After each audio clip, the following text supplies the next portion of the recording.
Welcome everybody to the Fowl and Field channel. Today we're going to talk about duck species, specifically the duck species of the Central Flyway, which is where we are here in South Dakota when we're hunting. So as you can see here, we have two different types of duck species. We've got dabbling ducks and diving ducks. These are going to be the two different distinct species that we're dealing with in our area. We see the dabbling ducks a lot, and these are the ones that we typically shoot.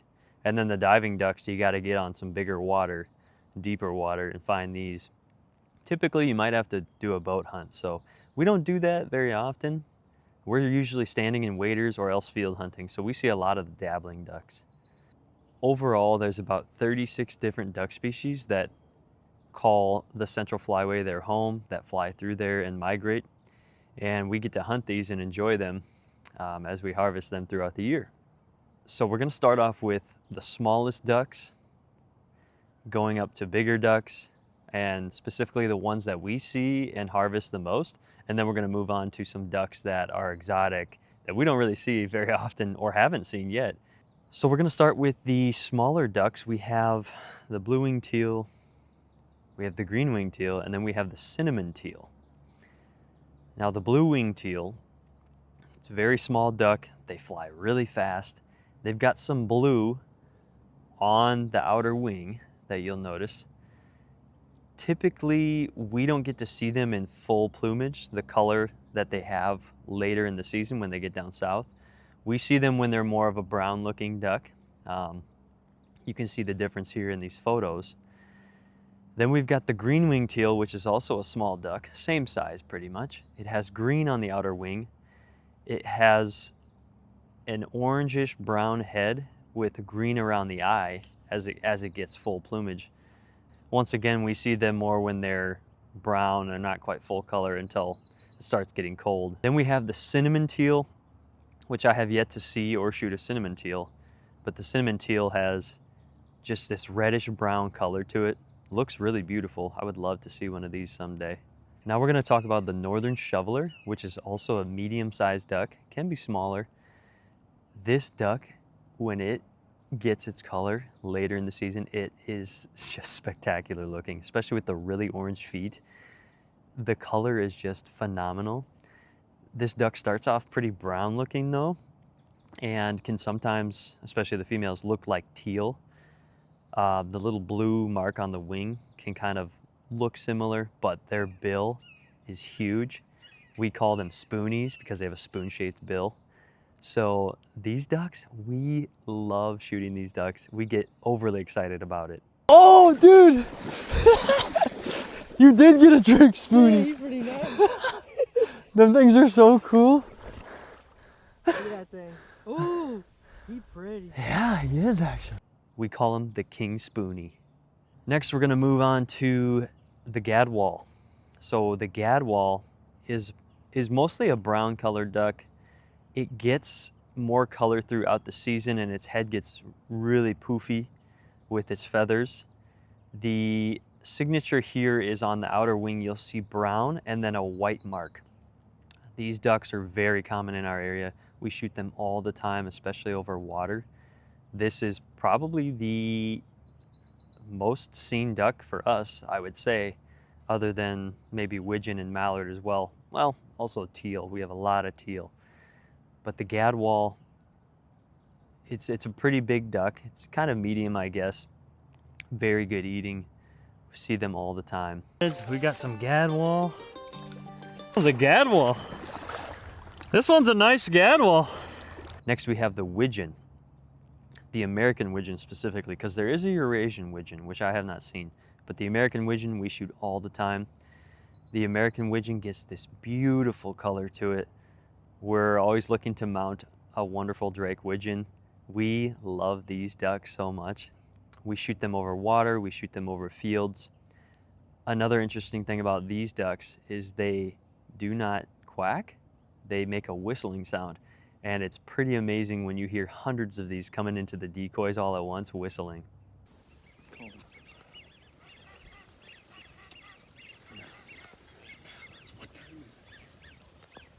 The wigeon has a very white belly, so you can usually pick them out in the air as they're flying. So they whistle, they've got a white belly, and then they also have this beautiful green color on their head and some white as well. It's just amazing to see God's wonderful creation through these beautiful ducks. Let's see that wigeon you got, huh? Pretty nice. Yeah. Decent. It's not quite wall worthy. Yeah. Maybe it is wall worthy. The next duck we're going to talk about is the wood duck. Speaking of beautiful creation, this duck is just amazing to see. It'd be amazing to mount a pair of drake and hen wood duck someday. The wonderful colors and design on its head are just phenomenal when you look at it. Just look at this duck. These ducks make a hoot, yeah, like a hoot sound, kind of like a whistle too when they're flying through the air. Very typical around our area, especially over water. We even see them in the field sometimes. And these ducks are, you can pick them out when they're flying. They look a little different than other ducks when they're flying in the air. All right, now this brings us to the infamous greenhead duck. Beautiful birds. These things are just gorgeous. Wow. Oh my goodness. That's a This is insanely beautiful. Beautiful greenhead. Wow. Nice greenhead, man. Yeah, look at that greenhead. He's nice. That one. Nice greenheads out here. Super nice greenhead. Oh, nice greenhead. These are some nice greenheads. Better known as the mallard, we have the drake and the hen. These seem to be the most sought after ducks out there. The greenhead, everyone out there is always looking to shoot green, get a pile full of green. And every time we pick up one of these ducks, we seem to be just ecstatic about it. There's just something about the drake mallard that just draws people to it. The way it quacks, the sound it makes, that's the typical classic duck quack that it makes. And you know, everyone's out to shoot a pile of these. The greenhead mallard and the hen are just a fun pair to see. In the field, you can see them by the thousands, and it is quite the sight to see. There's nothing like it. One of the biggest ducks out there that we're going to talk about is the pintail. So this is the pintail duck. It has a very long neck. It's very long in length. As you look at the back end, the tail comes into a pin shape, which is very noticeable, especially when they're flying. The female is pretty brown overall. The male gets very gray and white and brown in the head, and the chest is very white as well. Beautiful ducks to shoot, beautiful ducks to see overall. Would love to mount a nice drake one day, or a pair. That would be super cool. We see these ducks all the time, especially on water, even in the fields. We always run into the problem of seeing too many of these as well on our hunts, where we have to be careful and make sure we keep within our limits, because it used to be one duck a person for a while. Then it went back to 3, which is nice to see. So we always enjoy these ducks. They make a whistle sound as well. It's very, very distinct, this whistling sound that these ducks make.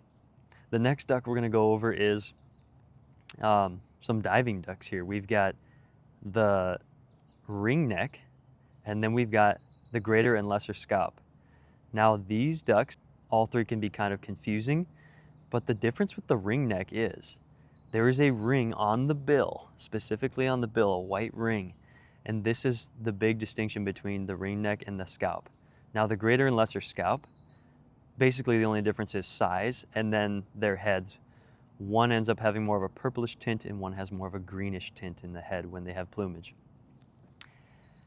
But these are overall smaller diving ducks that we see around the area. We have shot scaup and ringneck as well in the past. Okay, next we're going to talk about another diving duck, the redhead. The redhead actually was my first duck I've ever shot when I was a kid, and I'll have to tell you guys that story sometime. The redhead, great diving duck, beautiful. We see these more in the bigger lakes, open water. That's where we end up shooting these. And then we have the canvasback. Also can look a little bit like a redhead, but a canvasback is bigger than a redhead. It has the same sort of colors, but it has a bigger bill. very white back. The redhead more of a grayish back. It's been a long time since I've shot a canvasback though. I don't even have footage of any of that. So these are really most of the ducks we see in our area and shoot, depending on where we hunt and what we're hunting on. But let's get into some of the crazy exotic ducks, which a few have been taken in the past. We have the bufflehead. This duck, you can see it from a mile away on water. It's with the white and the black contrast. You can tell when there's a bufflehead on the water or flying, and it's super exciting when you see these or when you harvest one as well. Then we have the goldeneye. There's actually two types, the Barrow's goldeneye and the common goldeneye. Here's the differences. It's not much, but there is a little bit. It's right on around the eye area. One has a half moon shape and one's just more of a circle dot. These ones also white and black, very beautiful ducks to see. They do have a golden eye as well. This would be fun to mount one of these someday. Okay, next we've got some exotic ducks that, I mean, they're just, looking at these ducks, you have to know there's a God. These ducks are insane looking. We have the harlequin duck, the king eider, the common and hooded merganser, the common eider, the spectacled eider, and then here we also have the red-breasted merganser, the long-tailed duck, the Steller's eider, just a couple more exotic ducks that we have not seen in our area but would love to see. So there's so many different types of eiders, mergansers. It's almost overwhelming sometimes, but they all kind of look the same in a way. There's just little distinctions here and there between them, as you can see. I think I've seen the common merganser flying before, maybe a hooded merganser, but these other ducks I have not seen before. I would love to see these someday and harvest them. We'll see what happens. We're gonna have to really expand our range of hunting and where we're going to find these, because I don't even know where I'd find them. Probably have to hit some big, deep water. But these ducks are just a show of God's great creation and the artist that he is. It's amazing that we have so many species of ducks flying around in our area that we get to enjoy, we get to see, and the differences that make them what they are. Here we have the mottled duck, American black duck, and Mexican duck. These ducks all look pretty similar in a way, almost looking kind of like a mallard, kind of like an off-breed of a mallard. I can't say that I've seen any of these. I know the American black duck is around. Some of my buddies have shot those. Kind of rare to see, but they do exist in our area and they inhabit the central flyway. All right, the very last of the ducks on the list that I can think of are the Scoter ducks, and there's quite a few of these, and then the ruddy duck, which I have seen ruddy ducks around before. I've just never harvested one. But these would be the ones that round off the list. This is a wrap on all the ducks that are in our central flyway. Take a look again at them all, get to know them. I'll make a video on how to identify ducks flying in the air or coming into your decoy spread so you can better know what you're shooting at and can stay within those harvest limits of your ducks on your hunts. Thank you, everybody. Have a wonderful, blessed day.